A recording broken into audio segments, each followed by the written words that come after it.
Welcome to my show. A guest here. His name is Robert Uttaro. Mr. Robert, how are you doing, sir? I'm doing well. How are you? I'm fine. Thank you very much, Robert. And also, thank you so much for the time and the opportunity. Firstly, you are a community educator. You are also a rape crisis counselor. Can you please, Mr. Roberts, discuss more about yourself and how you are doing currently now, Mr. Roberts? I'm doing well. I thank you for the opportunity to speak with me today about these issues around sexual assault, sexual violence, and hope and healing. And yeah, what I do is I try my best to help people affected by sexual trauma. I try my best to help people in the healing process. I try to educate others on the realities of what these crimes do to people. And I just simply try to be a bridge to people to help them go where they need and get them the services that they need for whatever it is that they need at the time.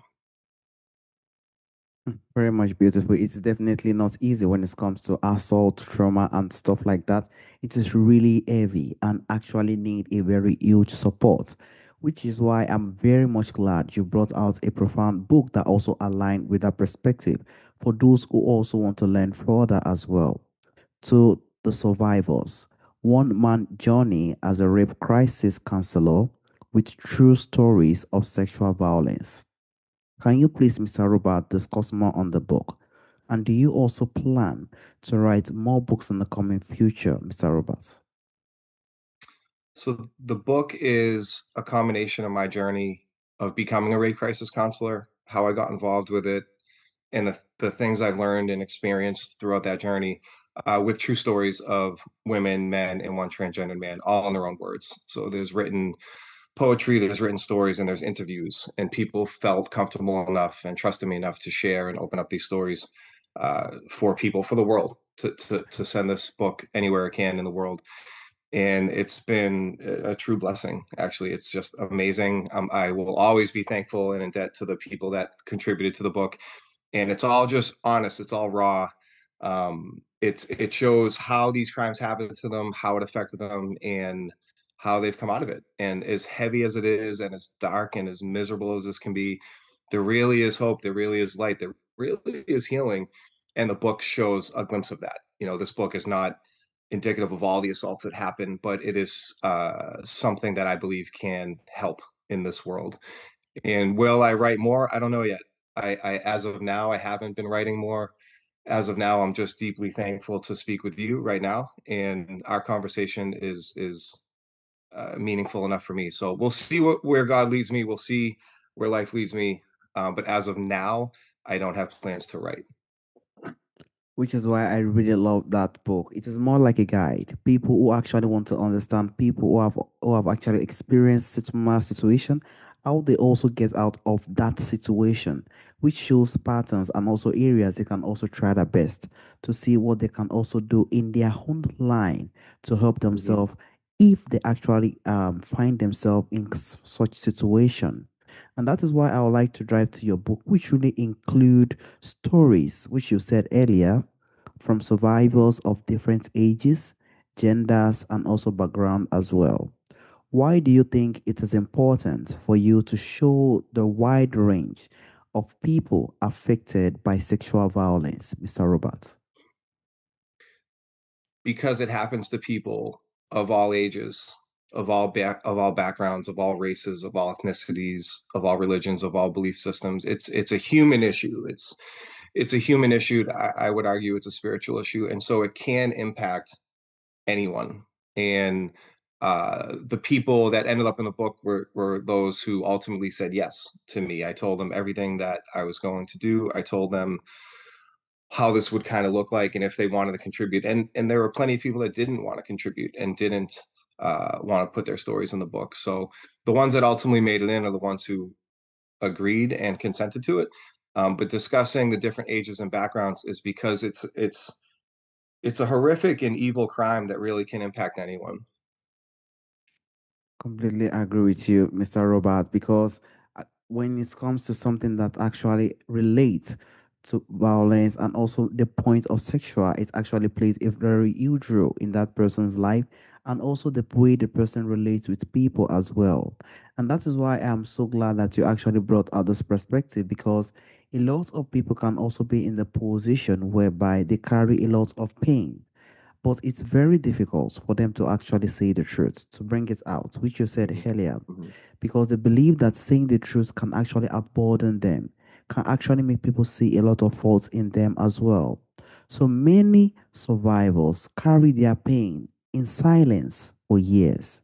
What do you think speaking the truth about sexual assault, or why do you think it's so difficult and yet necessary, Mr. Roberts?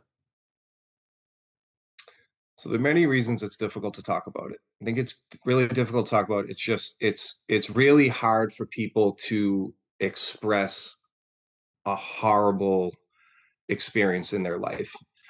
There's something deeply painful and personal and traumatizing about these experiences that it's terrifying to say it, to relive it, to think of it, to kind of like in some ways re-experience it. And there's also not everyone's willing to listen. So there are people who will not only not believe them, there are people who will blame them. I just recently remembered a story of a man telling me that his sister was beaten by her father by expressing that she was raped, and he didn't believe and then beat her for it.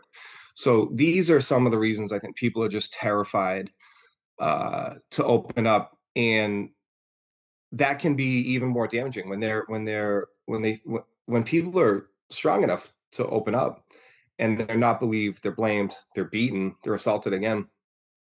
It's adding more pain on top of the pain, and it's going to cause much more damage on top of so much damage for years to come for many people.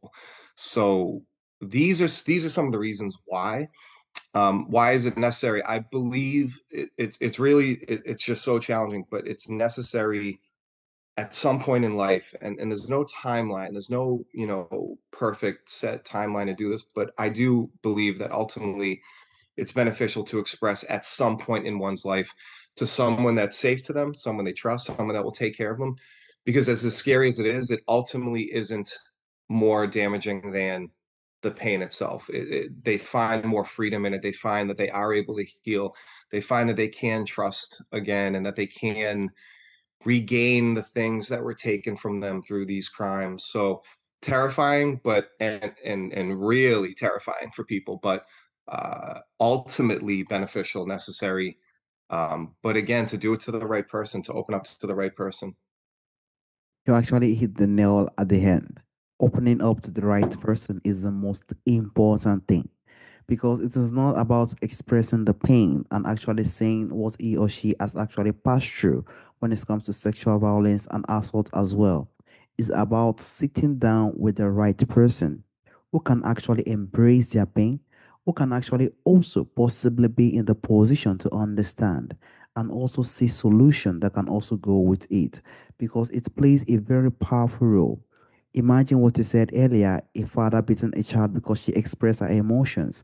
So we have to also think about, who should I say this to? Who can I Mhm. actually trust the most to actually express this kind of emotions? So I sincerely appreciate you for actually making that essential information, Mr. Robert. I would also like to drive to the point of things that you hope readers can also understand about their journey as well. For survivors, healing is often linear. But what do you think are some of the most important truths you hope readers understand about the long and personal journey of recovery, Mr. Robert? That it's okay to feel bad. It's okay to have nightmares. It's okay to still struggle and have pain and to be upset and to understand that there's nothing in this world that is unspeakable. That it's not like someone won't hear you or listen to you or be with you and spend time with you. That there's no timetable, there's no timeline, there's no, well, it has to happen in 3 months, or it has to happen in 6 months, or it has to happen in 2 years. It's a journey, and it's okay that that's a journey, and you're going to get through things, and there will be setbacks as well. And if and when those setbacks come, to not think that you're just the worst and that you haven't grown or you haven't healed. Um, One of my biggest takeaways is that people stay alive, that they don't commit suicide, and that they ultimately will understand the truth about themselves and not blame themselves, and that they, wherever we put blame, that it goes the right way and not on the people that are innocently that are violated, the innocent people that are violated. So just trying to help people understand to be patient with themselves and to realize that what happened to you is not your fault. It's solely at the hands of someone else. I sincerely appreciate that short message, Mr. Robert, because as you said earlier, this world is a journey. Sometimes things eat our life. Sometimes we face a lot of issues. Sometimes it's always tough and also heavy on us. Even despite what we see in our world right now, due to the point of the isolation and everything, we should understand that this life is always a journey. And despite Mm, everything, there is always a path through. Because the last hope is actually going for suicide rate or stuff like that. Ours is to heal. Because despite the situation we find ourselves, there are other people who are out there who face more than such situation and they actually healed from it. We have to just understand ourselves and understand that no matter how tough it is, we have to try our best to resolve it with more wisdom and also try our best to seek the right place to actually get the right information to also get the healing as well. And mhm. also, I would like to drive to book the book that you also brought out, which actually drive more in this perspective. How do you think book like yours can help challenge the stigma, denial, and silence that so often surround rape and sexual assault, Mr. Robert? Mm. So I think one of the stigmas maybe is this is only happening to women, and so there are stories of men in my book. So there are men and little boys who are sexually abused. So that alone will show people what can happen to innocent kids and really innocent boys. Uh, in terms of silence, what it is it's speaking against that silence. You know, these are human beings who have chosen to share their stories with this world, and some of them are what we call survivor speakers. So they actually go into communities and they share their story with people, and they will let them ask them questions. And so I believe they're strengthening and empowering other people to open up themselves to share their own stories. So that's really kind of fighting against that silence that's happening. It's really showing people you can do this. You can really heal. You can really talk about things. You can express in different ways, even if it's not verbally speaking. Um, and the denial aspect is that it's showing that this happens. This happens to kids. This happens to students. This happens to adults. And there are people that you might think are good, holy, special, and they're committing demonic acts of sexual violence. So I think the book shows aspects of all of that and tries to fight against that. I'm so glad you actually brought the light, honestly speaking, Mr. Robert, because when a lot of people hear sexual violence, they usually believe probably is a lady or a child or other things as well. It can happen to anyone. And that is the beauty of it because despite how little we are, and that shows that every single one of us in our life have different personalities and also history and also stories as well. So we should understand that anyone can be in this situation. And ours as humans, as individuals, is to give the sense of embracement, despite how uncomfortable it can be at times, because sometimes when one listens to such stories, it carries a lot of emotions with us. It carries a lot of things that we have to think that so these things actually happens and these things actually exist in our time today. It also gives us a source of wisdom with the stories that are included in this book for us to actually understand that there are a lot of visions and also a lot of things that can also help us build ourselves and also see solutions for every single thing that also come around us at large. And that is why I would like to ask the role of listening, compassion, and also belief, the role you think it plays when someone shares an experience of sexual violence, Mr. Roberts? People often ask me, what do you say? What do you say to people? And I say, I listen more than I speak. I think listening is far more important than talking. So when someone is in pain, it doesn't have to be sexual violence, but when someone is in pain and they're upset and they're hurting and they want to express it to someone, and if you're just talking to them and talking at them, you're not really listening. Listening is one of the most important things I believe we can do on this earth. And believing someone's experiences can actually save lives. We can lead people down a path of destruction or healing.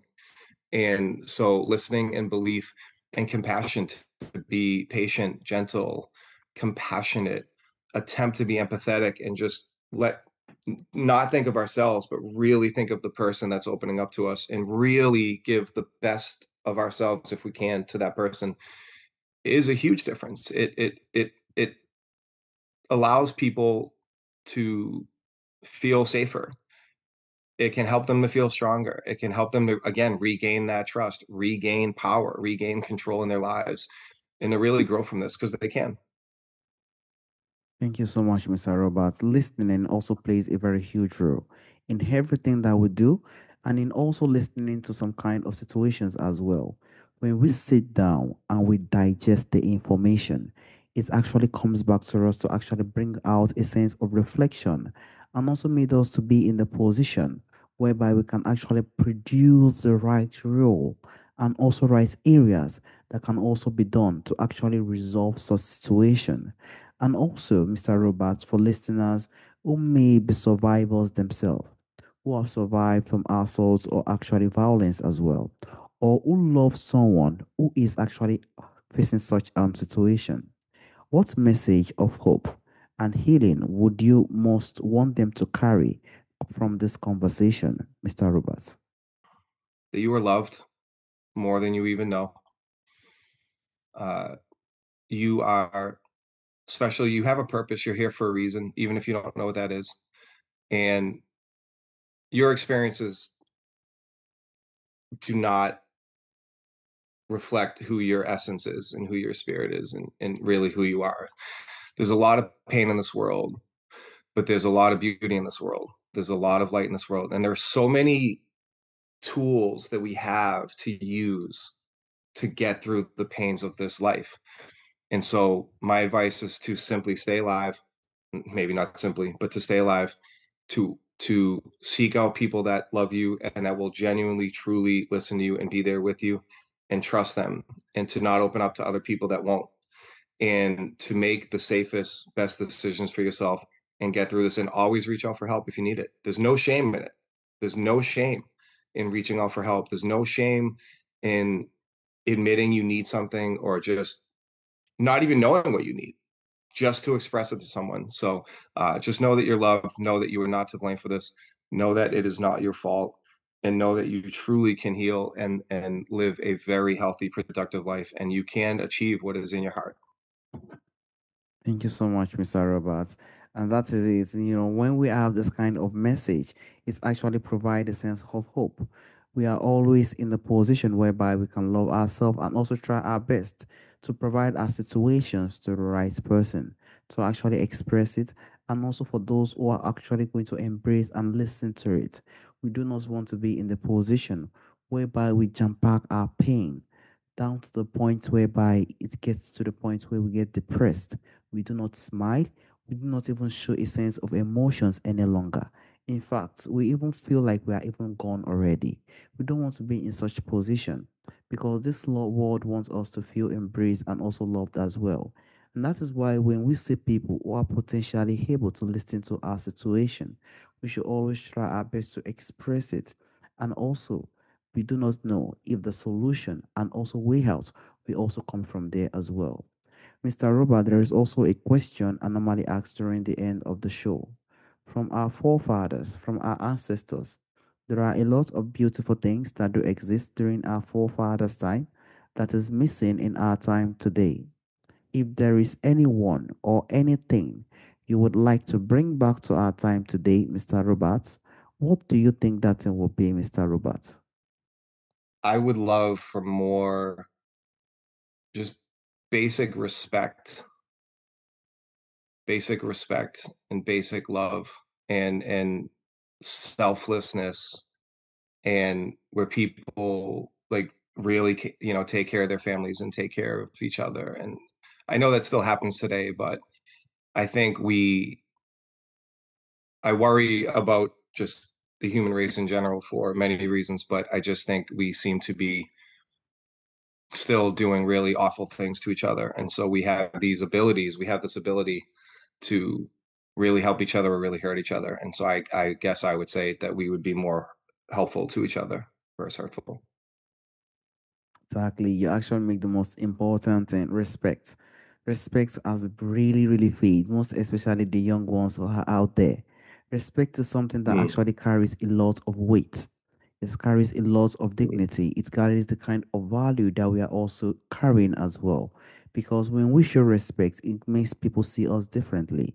It makes people see us mm, that we actually see them as people who can make impact in our life, and which also shows its profound point of how we actually express our emotions.